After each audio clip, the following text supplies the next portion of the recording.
Hello everyone, welcome back to the channel. It's me, Antonio, back with another video on this good day out at the park for all my fellows, all my ladies. Hopefully you're out getting some good vitamin D in your system. You know, it's the weekend.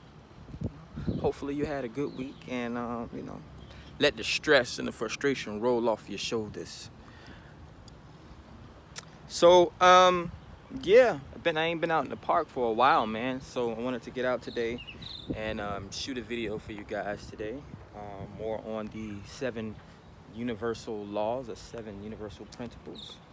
I've already talked about the law of mentalism, and I've already spoke about the law of correspondence. You know, the law of mentalism regarding your mind, your thoughts, your wisdom. You know, the things that you are able to perceive and understand. Correspondence, being able to speak or communicate, pass messages, emails, all that type of stuff. We're living in a digital age, so, you know, a lot of information going back and forth. You know, we have the cloud. You know, people are still able to communicate with each other as long as they can pick their heads up from their cell phones and speak to each other. You know, the law of correspondence. Without the law of mentalism and without the law of correspondence, we would not know how to communicate our ideas to each other to make the world a better place. So there's 5 more. Today I'm going to talk about the universal law of gender. Now again, some of these laws, most of them, they were, originally created by the gods and what have you. Some things people are able to change, like the law of mentalism. Most people don't think for themselves nowadays. There's always going to be leaders in our lifetimes to help us think and move mentally towards the places that we want to be. Even, speaking to people, the law of correspondence. This was another law. You know, people have been speaking to each other and sending messages. You know, they've had carrier pigeons and things like that for millennia to pass messages back and forth to people. So, you know, these laws can always be bended. You know, we don't necessarily have to use our minds in 2021. We can have the internet, all of the mental energy that people have exuded over the past 100 years have been placed on the internet. Even the law of correspondence can be bended or broken. You know, we don't speak to each other as much as we should. Everyone is communicating through technology now. So, the throat chakra, is not being exercised as much. But, we'll always have the portion of the population that's going to be left behind. Now, the law of gender, another universal law that should not be able to be changed. Like, these are very basic. These are very grounding energies. You were born with a specific gender, whether it be man or woman. There's different powers.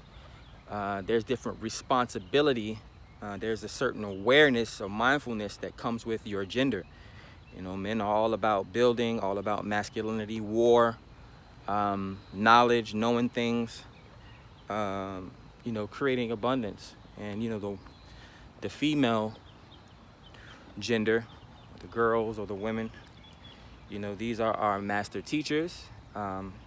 These are the people that hold space for us in society and, in the heart space. These are the people that take care of us when we're sick. We're able to look at, not only the male body, but we're able to look at the female body, in certain ways to basically see how the human body matches up, man and woman. There's certain things that happen to you or that change when you go through puberty, whether it's girls at 9 years old or boys at 12 and 13 years old. Your gender is a part of your identity. It's a part of you, something that you cannot change, like gravity.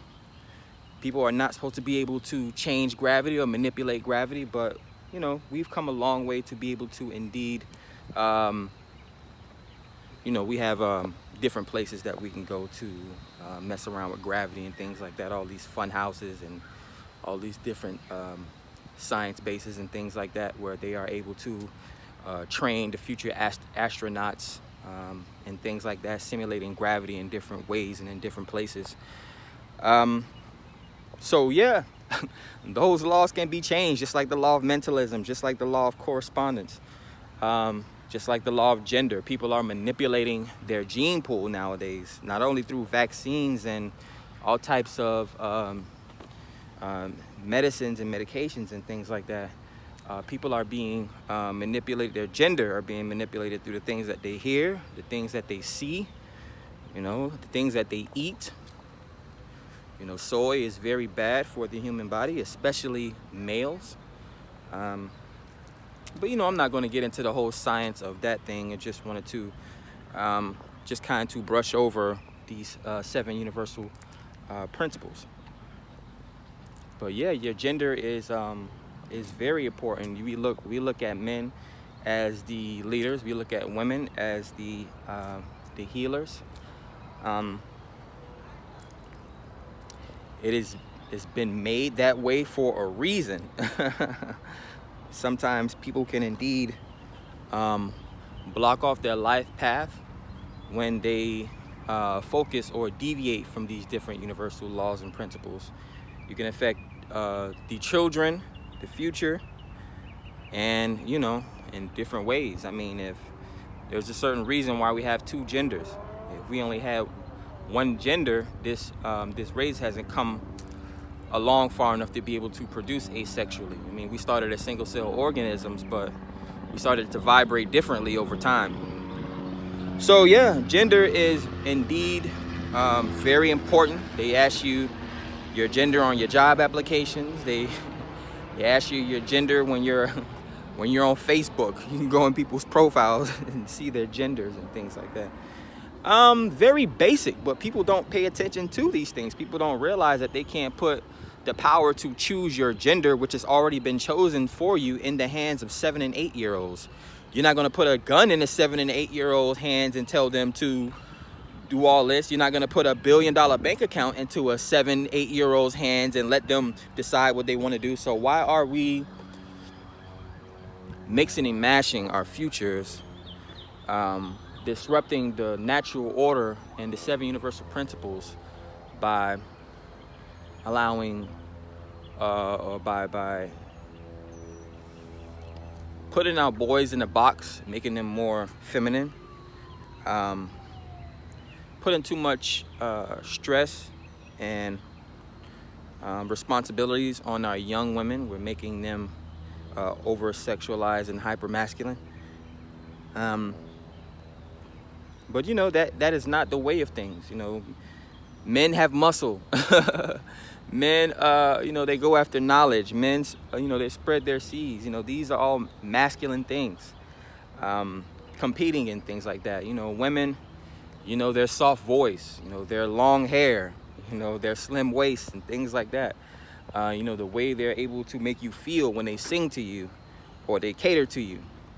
You know, Beyonce, of course, you know how witchy she is. She is very into her gender. She plays her gender role perfectly.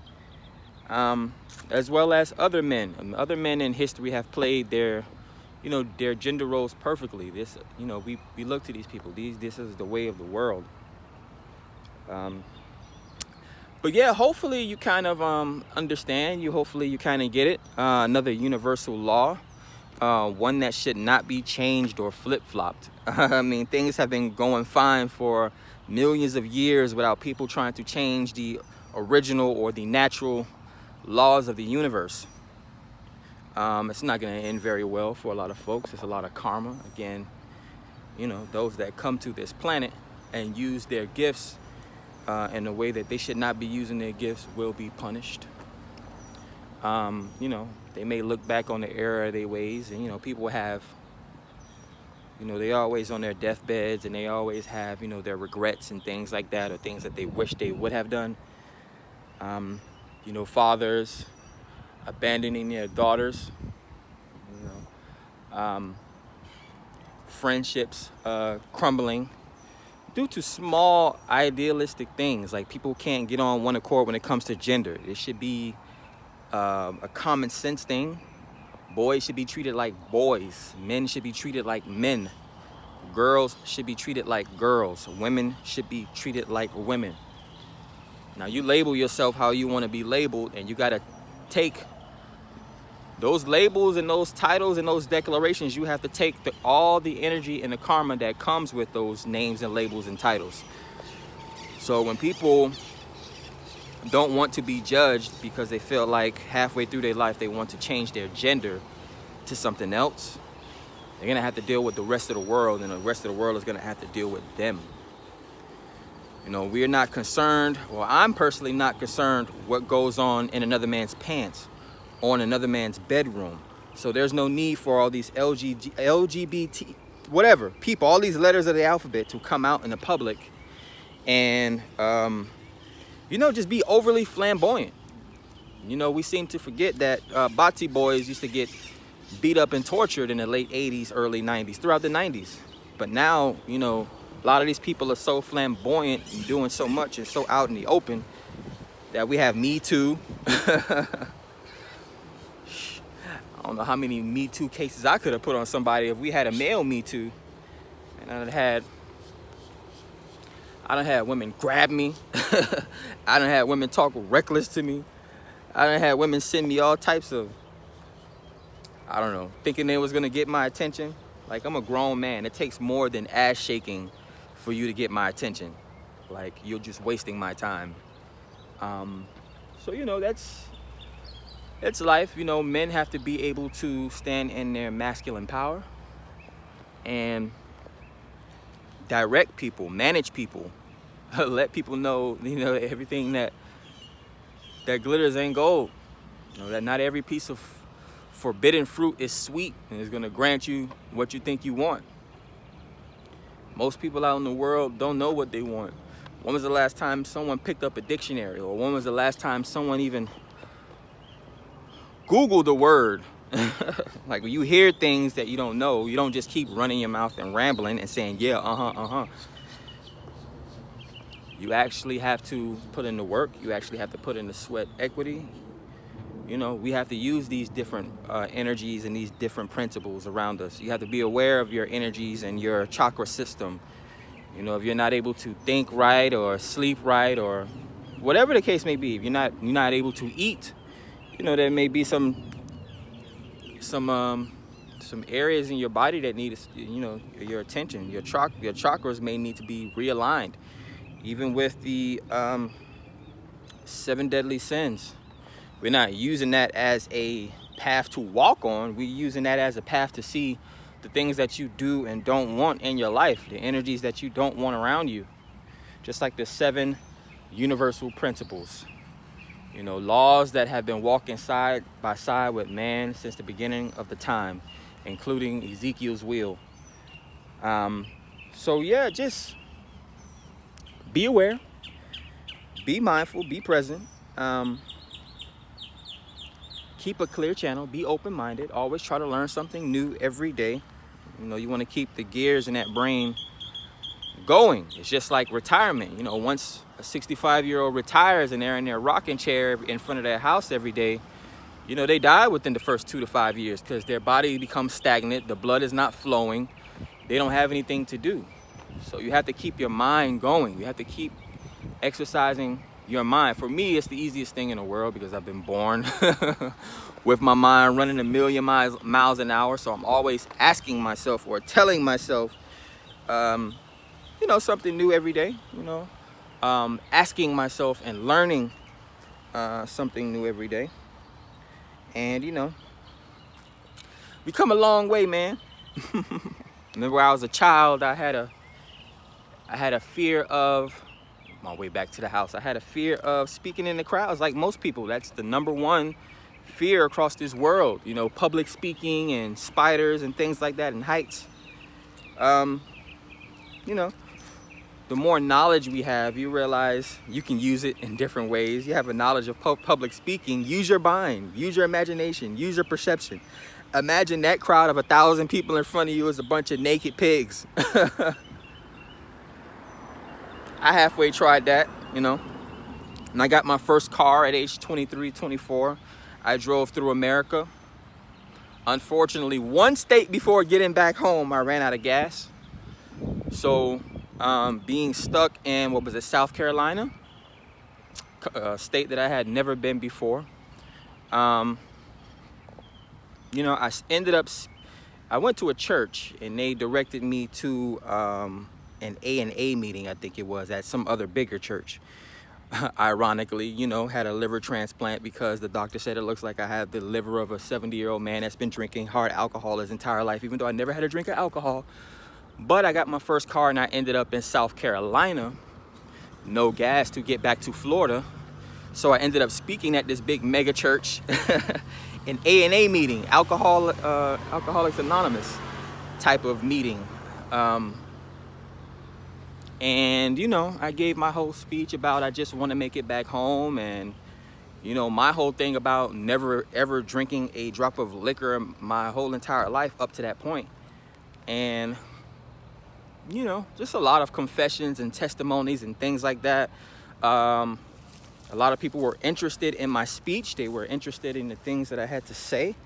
You know, I was just, you know, telling them my whole story and things like that. You know, that indeed alcohol is very bad for you in most cases. We all know the demon alcohol. You know, the people even called alcohol spirits at a certain point in history. But yeah, one thing and one of a storytellings I haven't really told that much. Yeah, man, I got my first car and I ended up driving through America, and on my way back home, I ended up speaking at some dang mega church, Alcoholics Anonymous meeting. It's funny how the life lines up. But yeah, after that, I just had a bunch of people donate money to me, ironically, you know. But before I even walked off the pulpit, I had all races and ages of people that have dealt with alcohol that sat there and listened to my story, either one at a time or in groups. All came, you know, offering their $5 and their $10 and their $20 and things like that. So I went from a gasless car to being able to make it back home. You know, Florida, one of the strangest states in this whole entire this country. Living in South Florida, you have to drive all the way up out of Florida just to get out. And even when you're coming back, you have to drive all the way down Florida. So that's just one of those things you have to deal with when you're living in Florida. You live in any other state, you can go north, south, east, and west for 2 hours and you can end up in another state. Versus Florida, you'll have to drive at least 6 hours to get out of South Florida, coming from Miami. But yeah, I think I rambled on enough. You know, I talked about, you know, I refreshed a little bit on the law of mentalism and correspondence. Also, I spoke about the law of the universal law of gender as well. Now, when you think about these laws and things like that, there's levels. You know, we have man-made laws. I want you guys to really get this. We have man-made laws. You see this truck here? He has to bend to this stop sign. He has to bend to this stop sign. This is a man-made law. Now, he could have rolled past it because we're able to bend laws like that. But of course, you have to take in accountability of everything else that's going on in the world and things like that. But again, these are man-made laws. Now, no matter how hard I try, I cannot fly. I cannot reverse gravity. I cannot meditate. I can't do all these things. These are laws that cannot be broken. When fruit falls from this tree, it's not going to fall upward into the sky. It's going to fall downward to the floor. So again, there are laws that can be changed. There are laws that can be bent. There are laws that can be broken. What I'm into is rewriting some of these laws, some of these newer laws, some of these older laws. We got to check them and see what, you know, they're really about, you know. These older laws are as dangerous as these older laws. Every time someone downloads an application from the App Store, they're giving away their rights and service agreements, and they don't even realize it. But, you know, we got old laws, old gods, new gods. And y'all just make sure y'all are up on your P's and Q's, man. Stay motivated. Stay peaceful. I'll talk to you on the flip. Love you.